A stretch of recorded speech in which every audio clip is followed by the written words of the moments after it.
کچھ ایسے اثرات، کچھ ایسے آثار، کچھ ایسی چیزیں ظاہر ہونے لگی تھی کہ لوگوں کو پتہ چلنے لگا تھا کہ بدلاؤ کا وقت آ گیا ہے۔ انقلاب کی آہٹ لوگ سننے لگے تھے کہ بہت بڑا انقلاب برپا ہونے والا ہے، انسانیت کہیں اور ہے، اب انسانیت کی ایک الگ تاریخ لکھی جائے گی، انسان ایک الگ اپنے مزاج اور اپنی زندگی کے اعتبار سے اب وہ گزرے گا،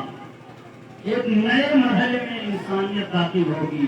وہ انقلاب اور انقلاب کے وہ اثرات، جیسے کہ بارش ہوتی ہے تو بارش سے پہلے ہم دیکھتے ہیں کہ ہوائیں ٹھنڈی ٹھنڈی چلنے لگتی ہیں، اور اسی طرح بادل دیکھ لیتے ہیں کہ بادل ہو جایا کرتا ہے، تو بادل اور ٹھنڈی ہواؤں کے چلنے کو دیکھ کر کے ہم سمجھ جاتے ہیں کہ بارش ہوگی۔ جیسے سورج نکلنے والا ہوتا ہے تو سورج کے نکلنے سے پہلے پہلے ہی اجالا پھیل جاتا ہے، اجالا ہو جاتا ہے لیکن ابھی سورج نہیں نکلا ہوتا ہے، لیکن ہم اندازہ اجالے صبح کے ٹائم میں اجالے کو دیکھ کر کے اندازہ لگ جاتا ہے صبح ہو گئی ہے، کچھ ہی دیر میں سورج بھی نکل جائے گا۔ ایسے ہی لوگوں کو اندازہ ہونے لگا۔ یہودیوں نے دیکھا کہ صبح سویرے آسمان میں جو ستارے ہیں وہ ستارے جھکے جا رہے ہیں، اور اس طرح سے ستارے جھکے جا رہے ہیں کہ لگنے لگا کہ یہ ستارے کہیں ٹوٹ ٹوٹ کر کے گرنے والے تو نہیں ہیں۔ ان کو لگا یہودیوں کو کہ کچھ ضرور ہوا ہے، یہ ستارے کبھی اس طرح سے تو جھکے نہیں ہیں۔ پتا کرتے کرتے کرتے کرتے ان کو معلوم ہوا کہ مکہ المکرمہ میں عبد المطلب کی حویلی میں جس رات ستاروں کا جھکنا ہوا تھا، اسی رات اسی صبح میں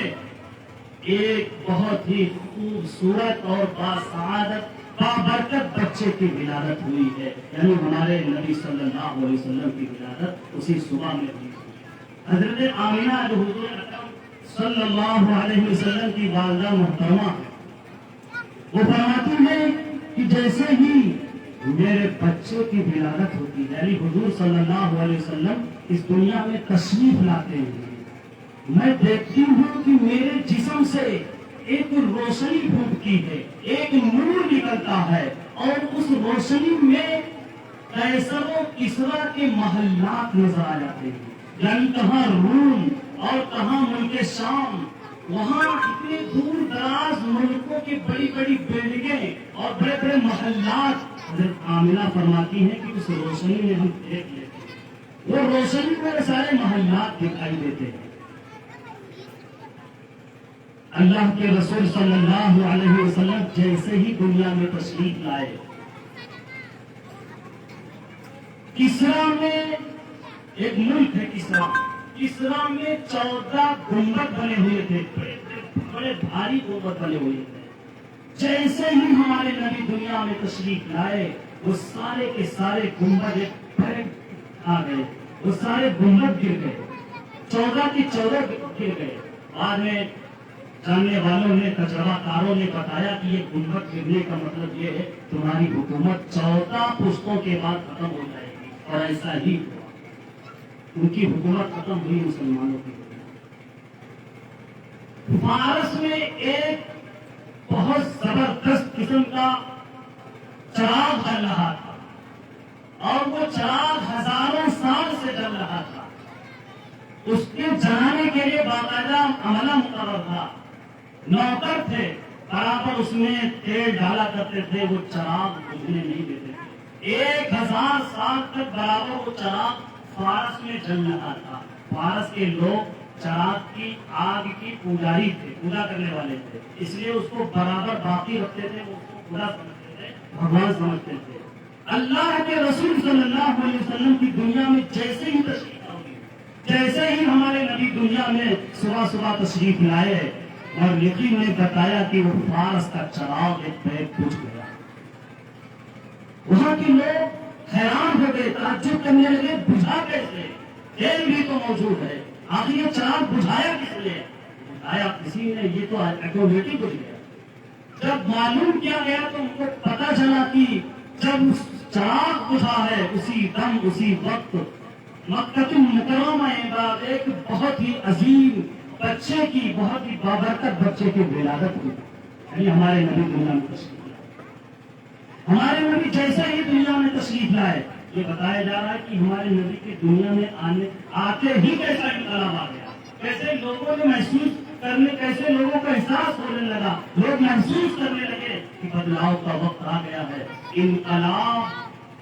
کی آوازیں آنے لگی ہے، بہت بڑا انقلاب برپا ہونے والا۔ اللہ کے نبی صلی اللہ علیہ وسلم کی جیسے ہی ولادت باسعادت ہوتی ہے، مکہ المکرمہ میں جو بڑے بڑے بت تھے، لات، منات، عزا، ہبل، یہ دھڑام سے گر جاتے ہیں، زمین دوست ہو جاتے ہیں، زمین پر گر جاتے ہیں۔ جو اس کے سامنے کھڑے ہوئے تھے، عبادت میں مصروف تھے، پوجا کر رہے تھے، تو دیکھتے ہیں ہمارے بھگوانوں کا یہ حشر، ہمارے بھگوان ایک پہ گر گئے، کوئی ہوا نہیں چلی، کہیں کسی نے کسی طرف سے گرایا نہیں، ایسے ہی گر گئے۔ جب پتا چلا، جب کیا گیا، جب ان کو پتا چلا کہ اللہ کے رسول صلی اللہ علیہ وسلم کی یعنی عبد المطلب کی حویلی میں، حضرت آمینہ کی گود میں ایک بہت ہی عظیم بچے کی، بہت خوبصورت بچے کی، بہت ہی بابرکت بچے کی ولادت، حضرت عبد المطلب کا گھر، وہ حویلی مہکنے لگی، ان کا گھر خوشبو سے معطر ہو گیا، جیسے ہی اللہ کے رسول صلی اللہ علیہ وسلم کی اس گھر میں تشریف آوری ہوتی ہے۔ حضرت آمینہ نے حضور اکرم صلی اللہ علیہ وسلم کا نام رکھا احمد، والدہ نے نام رکھا احمد، اور دادا نے نام رکھا محمد، محمد اور احمد، دادا نے نام رکھا محمد صلی اللہ علیہ وسلم۔ سب سے پہلے آپ کی والدہ محترمہ نے آپ کو دودھ پلایا، اس کے بعد آپ کے چچا ابو لہب جو زندگی بھر آپ کے پیچھے اور آپ کو اذیت دیتا رہا، آپ کو تکلیف پہنچاتا رہا، آپ کو پریشان کرتا رہا، مخالفت میں پیش رہا، ابو لہب کی باندھی تھی سعودیہ اس کا نام ہے، اس عظیم خاتون کو بھی یہ سعادت نصیب ہوئی، سرکار دو عالم صلی اللہ علیہ وسلم کو اس نے بھی دودھ پلایا۔ اس کے بعد وہاں کا یہ ماحول تھا کہ دودھ پلانے والی عورتیں دائیاں آتی تھیں اور بچوں کو لے جایا کرتی تھی، وہاں کے لوگ اپنے بچوں کو دے دیا کرتے تھے، بھیج دیا کرتے تھے۔ مکہ المکرمہ سے تقریباً 100 کلومیٹر دور 7 گھاٹی کے پار ایک قبیلہ تھا، اس قبیلے کا نام قبیلے بنو سعد۔ میں آپ کے سامنے گویا کی کتاب کا پنہ پڑھ کر کے سنا رہا ہوں، آپ سے تقریر نہیں سن رہے ہیں، کتاب پڑھ رہے ہیں گویا کی۔ میں آپ کو ایک ترتیب سے بتا رہا ہوں۔ قبیلے بنو سعد اس وقت قحط میں مبتلا تھا، وہ قبیلہ اتنا زیادہ وہاں سوکھا پڑا ہوا تھا، بارش نہیں ہوئی تھی کہ لوگ بلبلا اٹھے تھے، پریشان تھے، اور اسی غرض سے وہاں کی عورتیں بھی جو ہے شہروں میں، مکہ المکرمہ میں، مدینہ المنورہ میں بڑے بڑے شہروں کا رخ کرتی تھی تاکہ وہ بچے کو لے آئے اور ان کی خدمت کریں، اور اس خدمت کے بدلے میں ہمیں کچھ پیسے مل جائیں جس کی وجہ سے گھر کا گزارا ہو۔ اتفاق سے قبیلے بنو سعد سے بھی عورتیں وہاں سے مکہ المکرمہ آئیں۔ اس جماعت میں، اس وفد میں، اس قبیلے میں اور اس قبیلے سے آنے والی عورتوں میں ایک بہت ہی سعادت مند، نیک بخت، خوش نصیب، معزز خاتون جس کا نام قیامت تک رہے گا، لوگ جانتے رہیں گے، حضرت حلیمہ سعدیہ رضی اللہ عنہا۔ یہ حضور اکرم صلی اللہ علیہ وسلم کو مسلسل 4 سال تک دودھ پلانے کا شرف ان کو حاصل ہوتا ہے، 4 سال دودھ پلاتی ہے۔ ان کی خدمت میں 4 سال رہتے ہیں، دودھ تو 2 ہی سال، لیکن ان کی خدمت میں، حضرت حلیمہ سعدیہ کی خدمت میں حضور 4 سال رہتے ہیں۔ واقعہ یہ ہوتا ہے کہ عورتیں جو آتی ہیں حضرت حلیمہ سعدیہ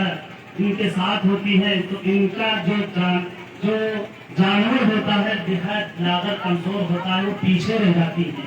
اور جو دوسری عورتیں بڑے گھر کی عورتیں ہوتی ہیں وہ توانا اور مضبوط جانور کے ساتھ آتی ہیں، تو وہ جلدی مکہ المکرمہ شہر میں پہنچ جاتی ہیں، اور شہر میں جلدی پہنچ کر کے ہر گھر سے بچے کو حاصل کر لیتی ہیں۔ اور حضرت عبد المطلب کے گھر بھی وہ دستک دیتی ہے، دروازہ کھٹکھٹاتی ہے، لیکن ان کا مقدر جاگ نہیں رہا تھا۔ وہ یتیم سمجھ کر کے کہ بچہ یتیم ہے، اس بچے کا باپ اس کے پیدا ہونے سے پہلے ہی دنیا سے رخصت ہو چکا ہے، حضرت عبداللہ دنیا میں نہیں، حضرت عبداللہ کا انتقال ہو چکا ہے، وہ یتیم جان کر کے اس بچے کو نہیں لیتی ہے اور چھوڑ کر کے چلی جاتی ہے۔ حضرت حلیمہ سعدیہ بعد میں پہنچتی ہے تو ان کو پتہ چلتا ہے کہ شہر کے گھر میں جتنے بچوں کی پیدائش ہوئی ہے، ان سارے بچوں کو ان سے پہلے پہنچنے والی عورتوں نے حاصل کر لیا ہے، صرف ایک بچہ عبد المطلب کے گھر میں بچا ہے، یتیم سمجھ کر کے کسی نے اس کو نہیں دیا۔ حضرت حلیمہ سعدیہ کا مقدر جاگ رہا تھا، وہ جاتی ہیں اپنے شوہر سے مشورہ کر کے کہ جب کوئی بچہ نہیں ملے گا تو خالی ہاتھ جانے سے اچھا ہے کہ اسی بچے کو ہم لے لیں۔ یہ ملاقات سے پہلے ان کے دل میں یہ سب خیال آتا ہے کہ اسی بچے کو لے ہی لیں، بھلے کچھ نہیں ملے گا چلو لے جاتی ہیں اور اس بچے کی خدمت کرتی ہیں۔ لیکن جب وہ عبد المطلب کے گھر پہنچتی ہے حضرت حلیمہ سعدیہ بچہ لینے کی غرض سے، اور جب بچے کو وہ دیکھتی ہے تو مچل جاتی ہے، تڑپ جاتی ہے۔ حضور صلی اللہ علیہ وسلم اس وقت گود میں سو رہے تھے، اوپر سے ایک چادر ڈالی گئی تھی۔ روایت میں ہے کہ جیسے ہی حضرت حلیمہ دودھ پلانے کی غرض سے اس بچے کو مانگتی ہے حضرت آمینہ سے، والدہ سے، تو حضور صلی اللہ علیہ وسلم کا چہرہ جیسے ہی زیارت کرتی ہے حضرت حلیمہ سعدیہ، حضور کا چہرہ کھلتا ہے، حضور مسکرانے لگتے ہیں حضرت حلیمہ سعدیہ کو دیکھ کر،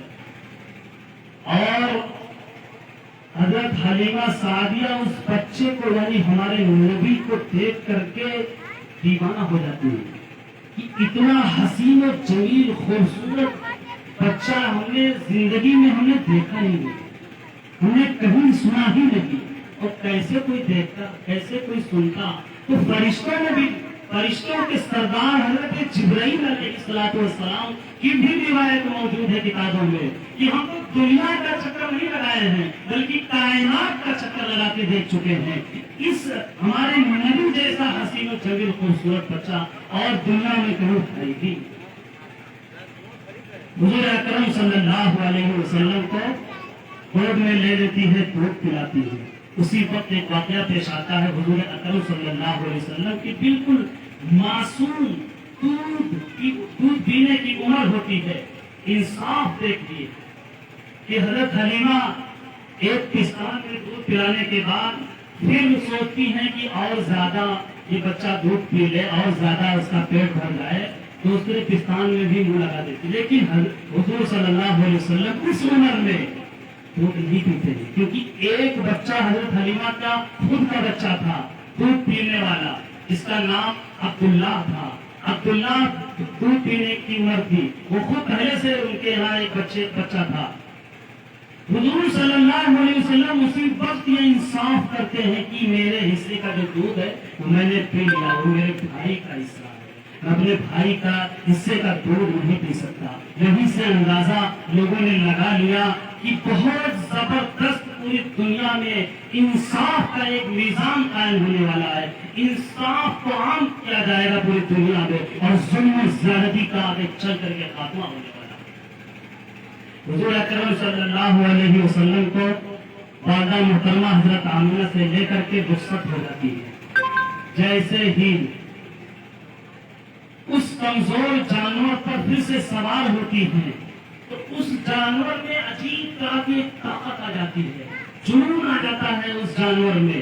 ہمارے نبی کی برکت سے اس کو اتنی توانائی آ جاتی ہے کہ اس تیز رفتاری کے ساتھ وہ جانور میں گھوڑا دوڑنے لگتا ہے کہ جو عورتیں ساتھ میں آئی تھی اور بچہ پہلے لے کر کے پہلے ہی جا چکی تھی، ان کو حضرت حلیمہ سعدیہ پیچھے کر دیتی ہیں، ان سے آگے بڑھ جاتی ہیں۔ رک کر کے وہ عورتیں پوچھتی ہیں حلیمہ کیا بات ہے، آج تو بدلی نظر آ رہی ہو، آج تو تمہارا چہرہ کھلا ہوا ہے، حلیمہ بتاؤ کہ آج تم اتنی تیز رفتاری کے ساتھ کیسے تمہارا سفر ہو رہا ہے، کیسے وہ تمہارا جانور اتنی طاقت کے ساتھ اور اتنی تیز رفتار کے ساتھ دوڑ رہا ہے۔ وہ تو بالکل کمزور تھا، بالکل لاغر تھا، چل چل کر کے گرتا تھا، کئی جگہ راستے میں گر گیا تھا کمزوری کی وجہ سے. اتنی طاقت اس گھوڑے میں کیسے آ گئی، اس جانور میں اتنی زیادہ توانائی کیسے آ گئی، اتنا تیز کیسے چلنے لگا؟ حضرت حلیمہ سعدیہ ان عورتوں کو بتاتی ہے کہ اس بچے کی برکت کی وجہ سے، اس بچے کو جیسے ہی ہم نے گود میں لیا ہے، میرے گود میں آتے ہی میرے پستان میں دودھ نہیں تھا، دودھ بھر گیا، دودھ آ گیا، اتنا زیادہ دودھ آ گیا کہ میں نے کبھی اتنا محسوس نہیں کیا تھا. اور اس بچے کے سوار کرنے کی برکت سے اس جانور میں اتنی زیادہ توانائی اور اتنی زیادہ طاقت آ گئی کہ کس تیز رفتاری کے ساتھ ایک گھوڑا دوڑ رہا ہے. یہ اللہ کے رسول کی برکت کا آغاز ہے. اللہ کے رسول صلی اللہ علیہ وسلم کو اس قبیلے میں 7 گھاٹی کے پار قبیلے بنو سعد میں بھیج کر کے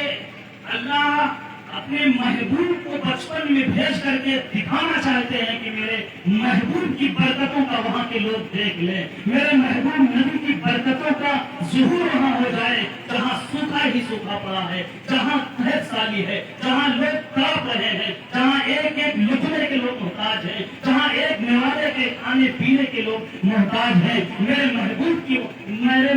کو وہاں بھیجا جائے، میرے محبوب کی نبی، میرے محبوب کی برکت سے وہاں پہنچنے کی برکت سے لوگ دیکھنے کی کس طرح برکتوں کا ظہور ہوا. یہی ہوا. حضرت حلیمہ سعدیہ جب حضور اکرم صلی اللہ علیہ وسلم کو لے کر کے جب وہاں پہنچتی ہیں تو پوری بستی میں برکتوں کا ایک سما بن جاتا ہے، بارش شروع ہو جاتی ہے. لوگوں کے جانور جو مر رہے تھے بھوک سے وہ سب کے سب توانا ہو جاتے ہیں. حضرت حلیمہ کے یہاں کا حضرت حلیمہ کے گھر کا ماحول روایت میں ہے کہ سارے جانوروں کے تھنوں میں دودھ بھر جاتا ہے، اتنا دودھ آ جاتا ہے کہ پورے گھر میں جتنے برتن ہوتے ہیں وہ سب برتن بھی بھر جاتے ہیں. لوگ دودھ پی کر کے سیراب ہو جاتے ہیں، پھر بھی تھنوں میں دودھ بھرا ہوا ہوتا ہے. یہ حضور اکرم صلی اللہ علیہ وسلم کے اس گھر میں تشریف لانے کی برکتیں لوگ دیکھ رہے ہیں. اس قدر برکتیں کہ لوگ کام دھندے پہ جب جاتے تھے، کھیتوں میں جایا کرتے تھے کام کے لیے، تو سب سے پہلے وہ حضرت حلیمہ کے گھر آیا کرتے تھے اور حضرت حلیمہ کے گھر میں پہنچ کر کے اس بچے کو اپنے گود میں لے کر کے برکت حاصل کرتے تھے، چہرے کی زیارت کر لیتے تھے اور چہرے کی زیارت کرنے کے بعد پھر وہ اپنے کام دھندے پہ جایا کرتے تھے. کام دھندا خوب اچھا ہوتا تھا، خوب کماتے تھے، خوب پیسہ حاصل ہوتا تھا، خوب کھیتی باڑی ہوتی تھی، خوب جانور ان کے توانا ہوتے تھے. اور جب شام میں واپس آتے تھے بستی کے لوگ، گاؤں کے لوگ، تو پھر سے آتے تھے شام میں، سب سے پہلے حضور کی زیارت کرتے تھے، حضور کے چہرے مبارک کو دیکھتے تھے، پھر ان کو سکون ملتا تھا اور پھر وہ اپنے گھروں میں جایا کرتے تھے. یہ سلسلہ 2 سال تک چلتا رہا. 2 سال کے بعد حضرت حلیمہ سعدیہ حضور کو واپس لاتی ہیں حضرت آمینہ کے پاس. لیکن برکتیں اتنی زیادہ دیکھ چکی تھی، اللہ کے نبی صلی اللہ علیہ وسلم کے آثار اور برکات اتنا زیادہ فائدہ اٹھا چکی تھی کہ دل تڑپ رہا تھا کہ ابھی یہ بچے سے جدائیگی نہ ہو، ابھی یہ بچہ ہم سے جدا نہ ہو. اسی طرح سے پھر سے ان کے والدہ اجازت دے دیں، حضرت آمینہ پھر سے اجازت دے دیں. حضرت آمینہ کیونکہ اس وقت مکہ المکرمہ میں ایک بیماری پھیلی ہوئی تھی، اس بیماری کی وجہ سے حضرت آمینہ نے حضرت حلیمہ سعدیہ سے خود ہی کہا کہ یہاں بیماری پھیلی ہوئی ہے، کہیں ایسا نہ ہو کہ یہ بیماری کے ساتھ میں بچہ دیا جائے، اس لیے میری طرف سے اجازت ہے، پھر سے تم لے جاؤ اس بچے کو اور ان کی خدمت کرو، ان کی پرورش کرو. حضرت حلیمہ سعدیہ چاہتی بھی یہی تھی کہ کسی طرح سے پھر سے جو ہے بچے کی خدمت کی سعادت مل جائے. حضور صلی اللہ علیہ وسلم کو واپس لاتی ہے، پھر 2 سال تک اور خدمت کرتی ہیں. اس عرصے میں 2 واقعہ پیش آتا ہے. 2 سال کے مزید 2 سال کے عرصے میں 2 واقعہ پیش آتا ہے. پہلا واقعہ بکری کو چرانے کا. اللہ کے رسول صلی اللہ علیہ وسلم بکری بھی چرائے ہیں. حضرت حلیمہ سعدیہ کے اس بستی میں، وہاں ان کے گھر میں حضرت حلیمہ کی بکریاں چرائی ہیں. چرانے کا بھی غریب انداز ہے، کتابوں میں لکھا ہے کہ ہماری طرح نہیں، جیسے ہم بکریاں چرانے جاتے ہیں تو بکریاں پریشان کرتی ہیں، ادھر بھاگتی ہیں ادھر بھاگتی ہیں، ان کو دوڑنا پڑتا ہے، توڑ کر کے پکڑنا پڑتا ہے, باندھنا پڑتا ہے, رسی میں جکڑنا پڑتا ہے, پھر صحیح بکریاں رکھتی ہیں. لیکن اللہ کے ملتے کی بکریوں کی چرانے کی شان ہی الگ تھی, انداز ہی الگ تھا.